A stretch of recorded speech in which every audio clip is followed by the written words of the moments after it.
There are things that happen to children nobody likes to talk about. Things that happen for reasons most of us find difficult to understand. We've all seen the headlines. We all know it exists.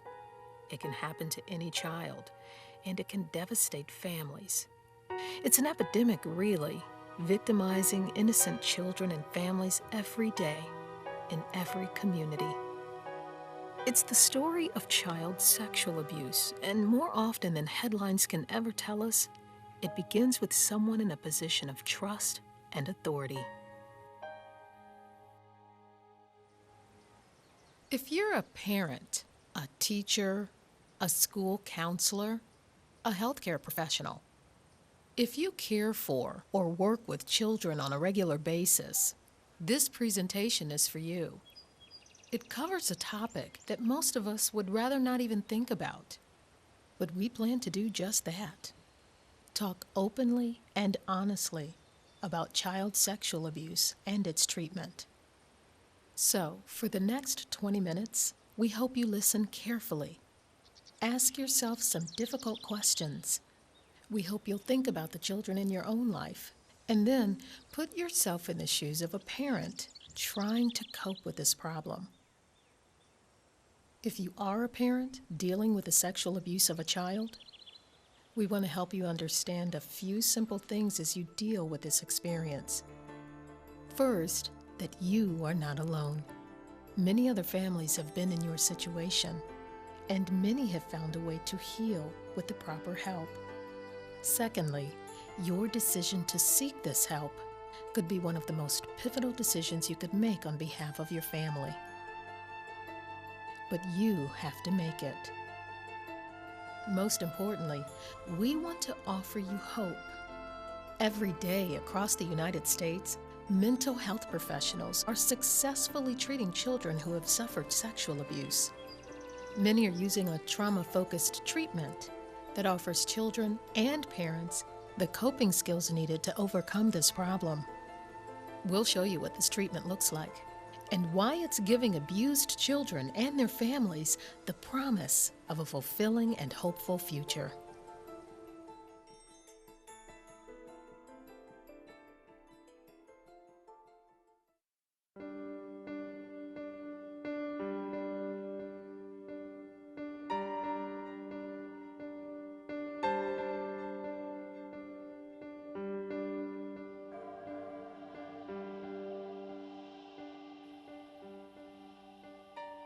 I think many people, when they hear the term sexual abuse, child sexual abuse, think about intercourse, but actually there are many forms. In one case, I worked with a 15-year-old girl whose father forced her to undress in front of him each night, but never touched her. One particular case that stands out in my mind involved a 10-year-old boy who was sexually abused repeatedly by his mother and stepfather. It began by them forcing him to watch when they engaged in sexual intercourse, and that progressed into him actually being an active participant in their sex acts. Every year in this country, mental health professionals hear thousands of stories like these over the course of a child's therapy. This retelling of the child's experience is a core component of their treatment. And so for the purposes of this presentation, we also wanted to let you hear from the children who have been through this experience. Not just the abuse, but the healing process as well. The following composite account is called a trauma narrative, and it's created by the children themselves through the use of several mediums, including writings, poetry, drawings, music, and play. The details that follow are borrowed from real-life case histories. Our hope is that this story will bring home what headlines cannot.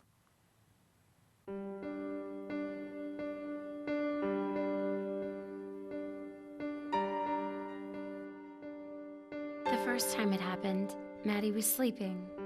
I was in the bed next to her.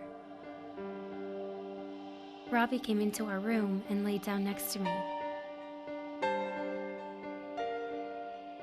Then I felt his hand on my leg, and then on my private parts.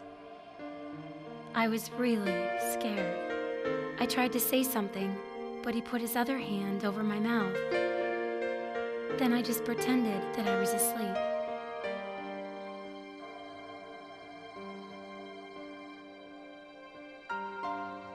For 11-year-old Jaimie, what started as a harmless sleepover at her aunt and uncle's house would have repercussions that affected her whole family.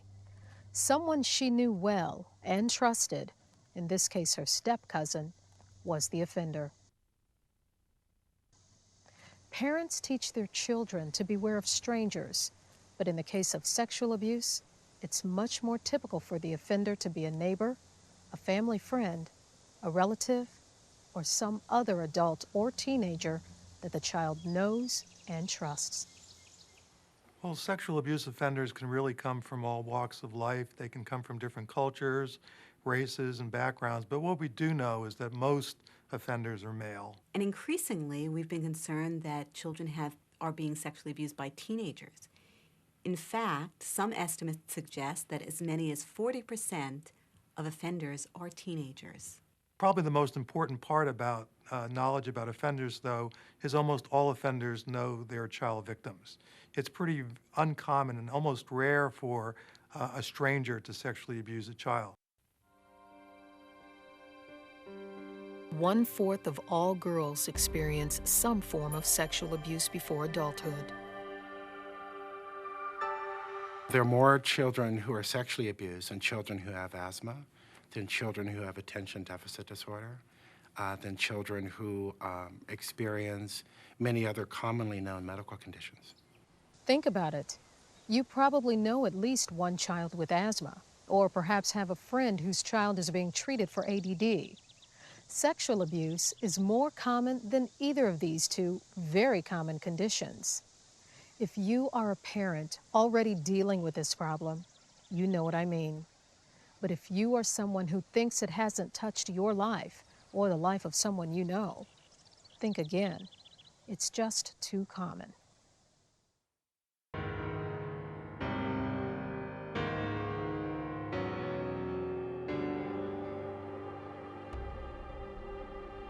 The next time, I told my mom I didn't want to stay at my aunt and uncle's house. But my mom said, "You always have a good time there, Jaimie. Plus, you get to stay up late and watch movies." I made a face, but my mom said to hurry so that we could get to Aunt Carla's in time for dinner. That night, Robbie came into our room again. He pushed me over and laid down next to me. I started to cry, but he said, "It's okay, Jaimie. Don't you like me?" Then he put my hand in his underwear. Jaimie's older step-cousin continued the abuse on and off for a period of 14 months. He told her it was their secret game. He said that if she really didn't like it, she would have made him stop right away. And since she didn't, he knew that she enjoyed it as much as he did. Then he told her that she'd better not tell her father, or she'd be sorry. Like any child, Jaimie was scared by what Robbie said. She felt like it was her fault the abuse had continued, since she hadn't spoken up, and that her father would believe that she wanted her cousin to do those things to her. She was afraid that her parents would blame her for what happened. What is going on in the minds of children who are suffering sexual abuse? Why do they hide their pain? It's one of the most difficult things for parents to understand. I have a daughter. When she was 15 years old, we found out that she had been sexually abused by a close family acquaintance, starting at about age 8. And it had gone on for quite some time before we found out as a family that this had been going on with her. Well, a large percentage of the time, children don't necessarily disclose the abuse directly. With very young kids, sometimes they're engaging in sexually inappropriate behaviors that make parents suspicious that something could have happened, and then when they ask their children about it, they might disclose at that point. With older kids, they will often tell a friend or a teacher or someone close to them, who in turn tells someone else whom they know and trust, who in turn may tell the parent. Far less than half of all of sexually abused children tell about the fact that they were sexually abused. It's very common for me to see adults who were sexually abused as children and for them to come up and say, this is the first time I ever told anyone that I was sexually abused when I was a child. Even though the child may desperately want to stop the sexual abuse, some children don't tell because they care about the offender or because they don't want the offender to get into trouble. One big reason is just avoidance. We want to avoid talking about something painful. They want to avoid talking about something that is very embarrassing for them, something that has a lot of negative connotations. Perpetrators often threaten children, and so kids wind up believing if they do disclose, something bad's going to happen.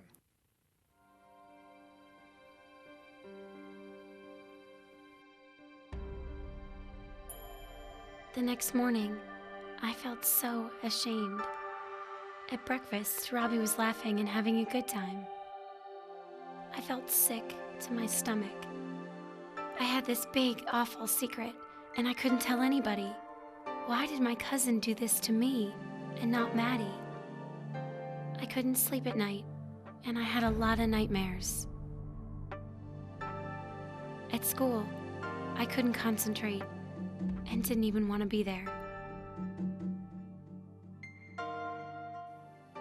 Well, children can really display a range of symptoms and problems after a sexual abuse experience. Many children display fear and anxiety.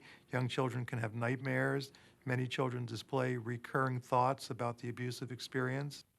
If they don't receive effective treatment, children who have suffered sexual abuse may be at increased risk for suffering post-traumatic stress disorder, the same disorder that war veterans suffer. They may be more likely to suffer depression and even substance abuse difficulties in adulthood. In terms of behavioral problems, kids can become very stubborn or not comply with their parents' wishes. Some young children in particular can have some sexually inappropriate behaviors after an abuse experience. In many ways, they're reenacting what was perpetrated against them. Experts know that many cases of sexual abuse are never detected. In many others, the secret does get out. For the child, the sooner the better, because only then can the process of healing begin.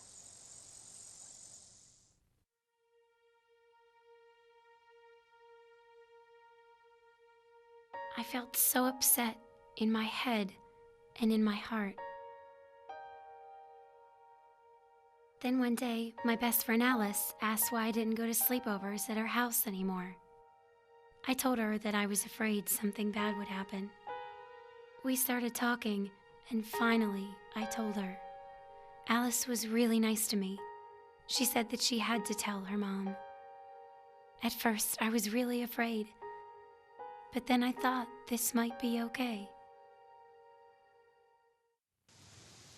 For a child, it makes sense that revealing her painful secret will only lead to more problems. They're simply too young to understand the long-term process of healing. And while it's often overwhelming for both children and parents to think about, healing can happen with the right help.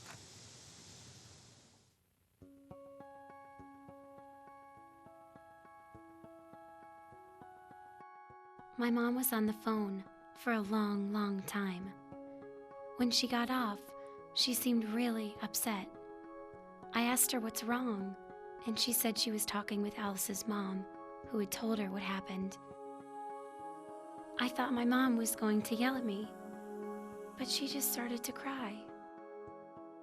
I never saw her cry like that before. When a parent learns that their child has been sexually abused, the most common first reaction is shock, accompanied by an absolute gut-wrenching hope that it not be true. These feelings are understandable and natural, but responding calmly, as difficult as that might be, and reassuring the child that he or she was brave to tell someone about the abuse is a good way to start.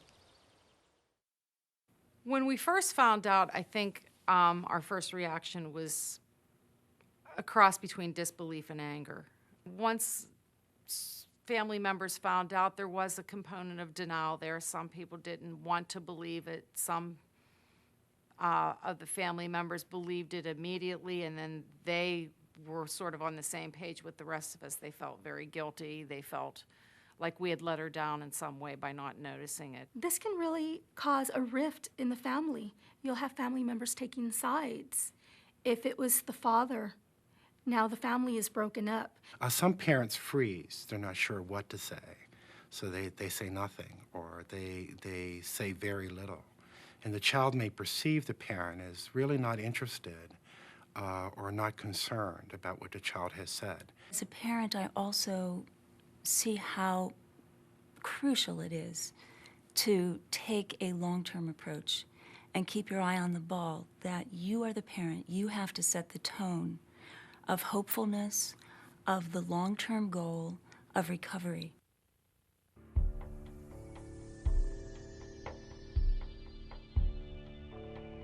The next day, a police car came to our house.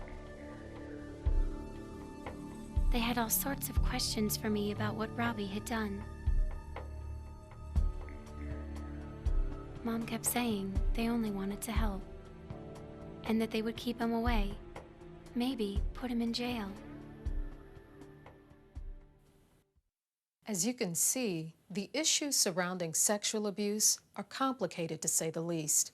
Families should expect this, but they also should keep in mind a very simple end goal: the long-term treatment and health of the child.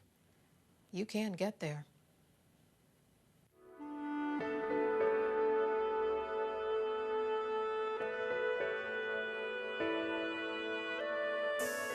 My daughter and I, once she told us about her abuse, we took a walk one evening and we talked about, okay, what are we gonna do with this information? And, I told my daughter at that time, I said, I really think we need to get you into some form of counseling to help you deal with this. And her reaction to that was, I'm not crazy, I didn't do anything wrong. Why do I need to see a counselor?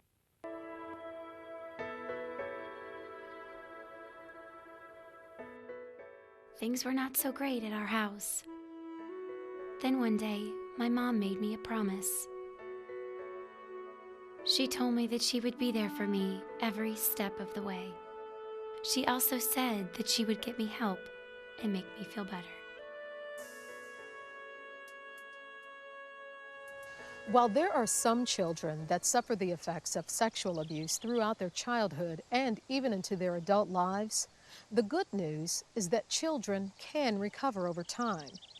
The odds of recovery are much greater if children get the support they need.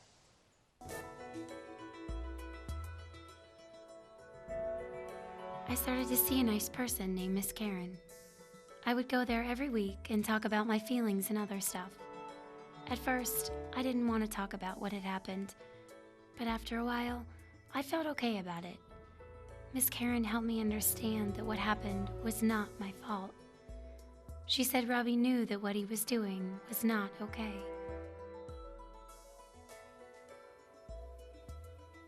And there really are several components of the trauma-focused approach. One of the important elements is the fact that we really involve the parents or caretakers in the process. Oftentimes, parents themselves are extremely distraught upon discovering that the child has been sexually abused. And so, naturally, the therapist can help them cope with their own distress while also assisting them in learning skills that will support their child's recovery. It was very powerful to hear her talk about her trauma in her own words with us sitting in the room. A second important component of trauma-focused therapy is really helping children and their parents to develop skills that they can use to help them to deal with the very painful feelings that they've developed secondary to the abuse experience. Affective expression and modulation is a skill which enables a child to identify their feelings and express them. Okay, so what we're going to do today is we're going to do some feelings identification. And what I'd like you to do is, in 1 minute, name as many feelings as you can, and I'm going to write them down and then we'll talk about them. Okay? So can you start naming some feelings? Happy, sad. Many children try to avoid talking about what happened and they numb themselves. And when you ask these children how they feel, they really can't tell you whether they're angry, whether they're upset or frustrated or feeling anxious. So it's very important for them to be able to name what they are feeling. When a child is constantly telling themselves, this was my fault, I'm to blame, I should not have done this, I should have done that, we teach them to stop those negative thoughts and start some positive self-talk.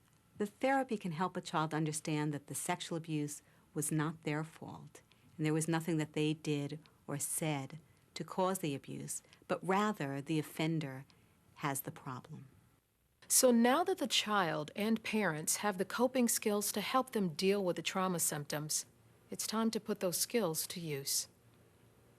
In the trauma narrative, children tell their story about what happened, but they not only give the specific facts about the sexual abuse experience, but they also share their thoughts and feelings about what happened, their thoughts and feelings about the person who hurt them, and the impact of the experience on them and on their family. If not encouraged to talk specifically about sexual abuse experiences, children do avoid talking about it because it's difficult, it's painful, it brings up sad memories. And everything that happened after she told, okay? And when you first started coming in, we talked about how you were going to write your own book about what happened to you. Yeah. So I was thinking today we can get started writing that book. Okay.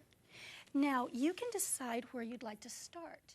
Do you want to? Children often tell us at the end that even though the trauma narrative was the hardest thing for them to do, as part of the therapy was often the most helpful part of the therapy experience.